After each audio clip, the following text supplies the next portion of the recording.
Welcome back to my YouTube channel. आज के session में हम कुछ कंप्यूटर से रिलेटेड आप कह सकते हैं कुछ इन्वेंशंस को क्या करेंगे, डिस्कस करेंगे। जैसे कि आप लोग को मालूम भी होगा कि अगर कंप्यूटर से रिलेटेड इन्वेंशन की बात करें तो अलग अलग बुक में थोड़ा ईयर में चेंजिंग दिया हुआ रहता है।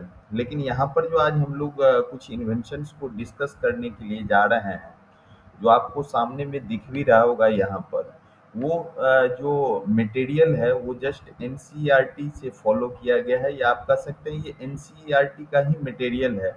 और उसी को हम लोग क्या करने जा रहे हैं, डिस्कस करने जा रहे हैं आज के सेशन में। जैसे कि आपको मालूम होगा कि कंप्यूटर इन्वेंशन की अगर कभी भी बात होता है या कंप्यूटर की कहीं बात होता है तो सबसे पहले किसकी बात हम लोग करते हैं, अबेकस, जो यहाँ पर आपको दिख रहा होगा। जो सबसे पहला अगर इन्वेंशन की फील्ड में बात करें तो अबेकस आया। कब आया तो 500 बीसी यहाँ पर मेंशन किया गया है। और बहुत ही कॉमन मशीन है, आप कह सकते हैं बहुत ही कॉमन मैकेनिकल डिवाइस था क्या चीज़, अबेकस, जो कि मेनली बेसिकली अर्थमेटिक कैलकुलेशन करता था। आप कह सकते हैं बेसिकली इसका क्या काम है, to perform the arithmetic calculations, जो कि यहाँ पर आप देख भी रहे होंगे। यहाँ पर दिया भी गया है, यहाँ पर आप देख सकते हैं जो अबेकस जो है वो आपको क्या है, ऑलमोस्ट 3000 ईयर्स एगो आया था। और साथ में क्या कह रहा है कि it was mechanical device capable of doing simple arithmetic calculations only. मैंने आप कह सकते हैं कि मेन पर्पस ये एक मैकेनिकल डिवाइस था जिसका मेन पर्पस क्या था, ओनली ये क्या कर सकता था, तो अर्थमेटिक कैलकुलेशन। सेकंड पर अगर हम लोग आते हैं तो आप यहाँ देख सकते हैं जो पास के लाइन, ये भी एक मशीन था। आप कह सकते हैं कह सकते नहीं है कि ये कॉमन मशीन था ड्यूरिंग, आप कह सकते हैं कंप्यूटर डेवलपमेंट के फील्ड में ये एक इम्पोर्टेंट मशीन के रूप में जाना जाता है। ये भी अगर आप एक्चुअली देखेंगे तो pascal invented a mechanical calculator, जिसको क्या बोला गया, या तो पास्कल कैलकुलेटर बोलिए या पास्केलाइन उसी को बोला जाता है। Do addition and subtraction of two numbers directly, माने एडिशन और सब्ट्रैक्शन इसमें क्या होता है, दो नंबर का डायरेक्टली हो जाएगा। लेकिन जब भी हम लोग मल्टीप्लिकेशन और डिवीजन की बात करेंगे तो वो भी होगा एडिशन और सब्ट्रैक्शन का, जो रिपीटेड एडिशन और सब्ट्रैक्शन से ही क्या होगा, मल्टीप्लिकेशन और डिवीजन। लेकिन अगर हम पास के लाइन की बात करें तो ओवरऑल वो एडिशन, सब्ट्रैक्शन, मल्टीप्लिकेशन, डिवीजन चारों परफॉर्म करता है, लेकिन बेसिकली दो ही, क्योंकि multiplication and division is also based on addition subtraction. और किसने डेवलप किया तो पास्कल। पास्कल का नेम काफ़ी पॉपुलर है साइंटिस्ट में अगर आप देखेंगे, जो कि 1642 में आया। ईयर भी एक इम्पोर्टेंट फैक्टर है, पास्कलाइन कब आया, 1642 में। अब 1600 के बाद अगर आप देखेंगे तो 1700 की में कोई खास से पूरे 1700 की अगर हम बात करें तो उसमें कोई खास मशीन को यहाँ पर डिस्कस नहीं किया गया।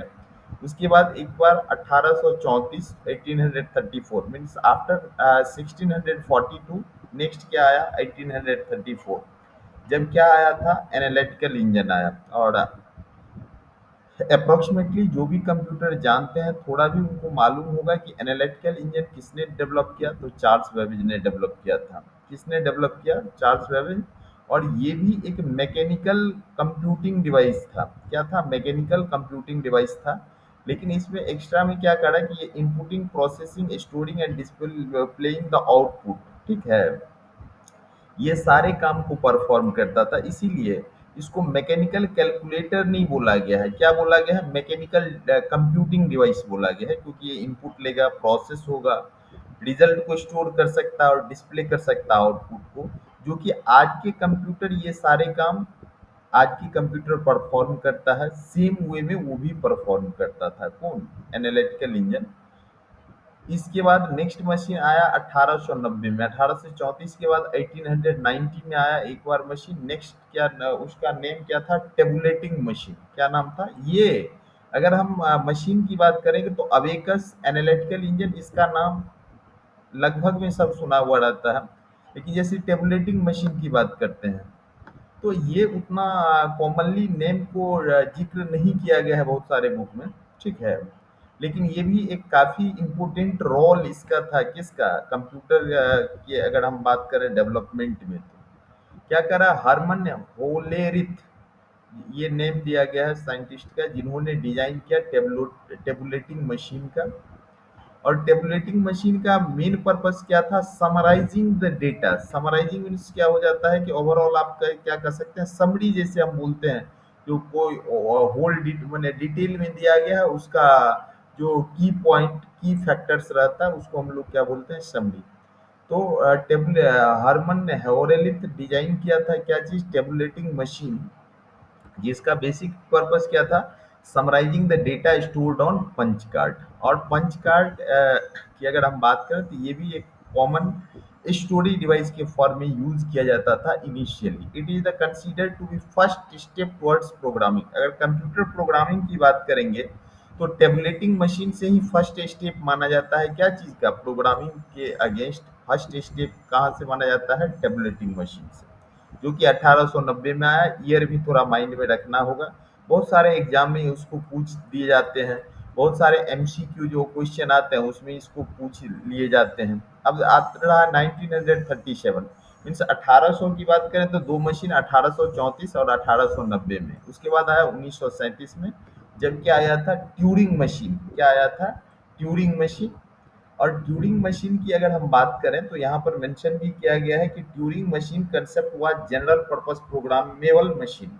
ये एक जनरल पर्पस प्रोग्रामेबल मशीन था, और ये किसी भी प्रॉब्लम को क्या कर सकता था, सॉल्व कर सकता था by executing program stored on the punch card. Punch card पर जो स्टोर्ड प्रोग्राम था उसी के हेल्प से ये क्या कर सकता था, तो किसी भी प्रॉब्लम को सॉल्व कर सकता था। क्या चीज, ट्यूरिंग मशीन। तो यहाँ पर दिया भी गया है, the Turing machine concept was general purpose programmable machine that was capable of solving any problem by executing the program stored on punch card। Means इसको भी फंक्शन करने के लिए पंच कार्ड की जरूरत होता था, ठीक है, आप कह सकते हैं, या पंच कार्ड में जो स्टोर रहता था उसी के बेस पर ये काम करता था। कब आया ट्यूरिंग मशीन, 1937 में। नेक्स्ट एक अप्रोच दिया गया है 1945 में, जब फर्स्ट जनरेशन आ गया था। अगर जनरेशन आगे हम लोग डिस्कस भी करेंगे, 1945 को लगभग फर्स्ट जनरेशन के अंदर ही रखा गया है, ठीक है। कुछ बुक में थोड़ा सा ईयर में आगे पीछे होता है, ठीक है। कहता है जॉन वॉन न्यूमैन। अगर वॉन न्यूमैन की बात करेंगे तो ये भी एक बहुत पॉपुलर आप कह सकते हैं जो साइंटिस्ट थे कंप्यूटर फील्ड की, क्योंकि इन्होंने ही कंसेप्ट दिया स्टोर्ड प्रोग्राम का। क्या चीज का कंसेप्ट दिया, स्टोर्ड प्रोग्राम का। और स्टोर्ड प्रोग्राम क्या कहता है कि data as well as program in the memory, means capable of storing data as well as program in same memory. आप कह सकते हैं दोनों चीज को क्या कर सकता है, सेम मेमोरी में स्टोर कर सकता है। और ये ईडबैक और ENIAC, ये दोनों कंप्यूटर जो है वो किसका एग्जाम्पल है, तो मैंने आप कह सकते हैं कि ये दोनों मशीन जो डेवलप किया गया था वो किसके बेस पर, तो वॉन न्यूमैन का जो कंसेप्ट था स्टोर्ड प्रोग्राम का, उसी पर इसको डेवलप किया गया। नेक्स्ट वन क्या दिया गया है, एक अप्रोच ट्रांजिस्टर का यहाँ पर दिया गया है, जो ट्रांजिस्टर के बारे में।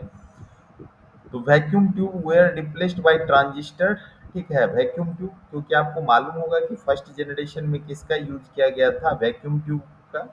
और सेकंड जनरेशन में हम लोग किसका यूज किए, ट्रांजिस्टर का। ट्रांजिस्टर जो है वो कहाँ डेवलप किया गया था, बेल लैब में। और साथ में ये एक सेमीकंडक्टर मटेरियल है, ठीक है, मैंने इसको जो डिजाइन किया गया वो किससे, सेमीकंडक्टर मटेरियल से। और लास्ट जो यहाँ एक अप्रोच दिया गया है वो आईसी का। आपको मालूम होगा कि integrated circuit third generation computer based है। थर्ड जनरेशन कंप्यूटर में आईसी का अप्रोच आया। और आईसी एक silicon chip, an integrated circuit is A silicon chip which contain entire electronic circuit on a very small area. Means अगर हम small size की बात करें तो मेनली कंप्यूटर का जो साइज डिक्रीज करना शुरू किया, वो कहाँ से शुरू किया, जब से आईसी का अप्रोच आया। वैसे फर्स्ट जनरेशन से सेकंड में आया, वैक्यूम ट्यूब से ट्रांजिस्टर आ गया तब भी छोटा हुआ, ट्रांजिस्टर से आईसी हुआ तब भी छोटा हुआ, ठीक है, आईसी से माइक्रो प्रोसेसर हुआ तब भी उसका साइज क्या होते गया, रिड्यूस होते गया। लेकिन अगर इनिशियली आप देखेंगे तो मेजर जो चेंजिंग हुआ वो किसके केस में, आईसी के केस में। यहाँ आप देख रहे होंगे, कि आज हम लोग कुछ कंसेप्ट को जो देखे हैं, जैसे कि अबेकस हुआ, पास्कलाइन हुआ, एनालिटिकल इंजन हुआ, टेबुलेटिंग मशीन हुआ, इडवेक और इनसेक है, फिर क्या दिया गया है एक यहाँ पर ट्यूरिंग मशीन दिया गया है। ठीक है, ये सारे को हम लोग जो है आप कर सकते हैं शॉर्ट में डिस्कस किए हैं। इस टॉपिक से रिलेटेड क्वेश्चन नॉर्मली अगर बेसिकली भी कहीं कहीं आ जाता है, और अगर आप साथ में देखेंगे बहुत सारे कम्पिटिटिव एग्जाम की अगर हम बात करें तो उसमें भी ये क्वेश्चन आते रहते हैं। आज की सेशन में इतना ही। Thank you.